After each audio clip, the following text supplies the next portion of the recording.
ನಿಮ್ಗಳ ಮತ್ತೆ ಜೊತೆ ಇಷ್ಟು ದಿವಸ ಒಬ್ಬ ಚಲನಚಿತ್ರ ನಟನಾಗಿರ್ಬೋದು, ಮುಂದೊಂದು ದಿವಸ ದೊಡ್ಡ ರಾಜಕಾರಣಿನೂ ಆಗ್ಬೋದೇನೋ. ನಿಮ್ಗಳೆಲ್ಲ ಪ್ರೀತಿಯಲ್ಲಿ ದೊಡ್ಡ ಮೇ ಬಿ ಇವ್ರಿಗೆ ಜೀವನ ಪಾಠ ಕಲಿಸ್ಕೊಡ್ಬೋದೇನೋ.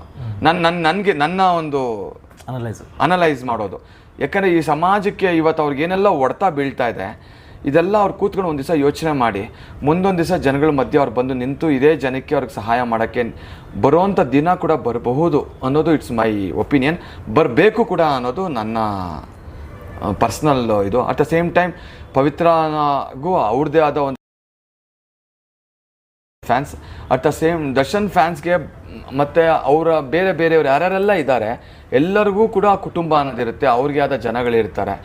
ಯಾರು ಏನು ನೊಂದ್ಕೊಳ್ಳುವಂಥ ಭಯ ಬೀಳುವಂಥ ಅವಶ್ಯಕತೆ ಖಂಡಿತ ಇಲ್ಲ. ಇವತ್ತು ಕತ್ಲಲ್ಲಿದ್ದೀರಾ, ಖಂಡಿತ ಬೆಳಕಿಗೆ ಬರುತ್ತೆ. ಅಲ್ಲಿವರೆಗೂ ಸ್ವಲ್ಪ ತಾಳ್ಮೆಯಿಂದ ಇರಿ. ಆಮೇಲೆ ಯಾರನ್ನು ಕೂಡ ನನ್ನ ಪ್ರಕಾರ ಇಟ್ಸ್ ಮೈ ಪರ್ಸ್ನಲ್ ರಿಕ್ವೆಸ್ಟು,